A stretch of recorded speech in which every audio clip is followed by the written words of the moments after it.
Today on the Honest Field Guide, the state of diversity. What's it really about? This is a emotional topic because some people want to talk about it and some people don't. There's a lot of news between the tech companies and other non-tech companies about diversity. We are talking about the state of diversity in the United States. We're not talking about the state of diversity in other countries. This is a unique moment in our history in the United States. So this is a great time to have this conversation. And we're definitely going to probably spend more time talking about, I think, supplier diversity and how it relates to business versus talent diversity, how employers, get diverse candidates or underrepresented candidates to work there. So that's two kind of sides of the house in the diversity conversation, right? I love that when we first were talking about this particular podcast conversation, when we were conceptualizing it, you asked me a question. You said, well, what is supplier diversity? Which made me laugh. Yeah, I did. And you told me to Google it. I said, Google it. But what's awesome I about typed your capital question, NVM. and I had to actually Google NVM.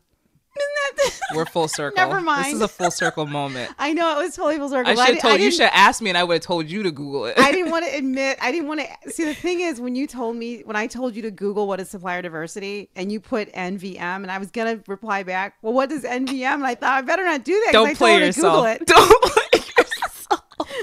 But anyway, what's funny about your question is, to me, the heart of this conversation, because you don't know what supplier diversity is, and neither does corporate America. They don't know what it is either, because if they did, there wouldn't be a need to have it, and we wouldn't be having, the ethnic hair section at Walgreens wouldn't be one shelf. What do we mean by supplier diversity? Who is a diverse supplier? A supplier diversity program is a proactive business program which encourages the use of minority-owned, women-owned, veteran-owned, LGBTQ-owned, service-disabled veteran-owned, historically underutilized business, and Small Business Administration (SBA) defines small business concerns as suppliers. I think that they're also missing, members of tribal communities. I don't know how they're categorized, but that needs to be in there as well. But it's kind of a sterile definition. I'm also slightly disturbed that women owned is separated from minority owned, because there are women minorities.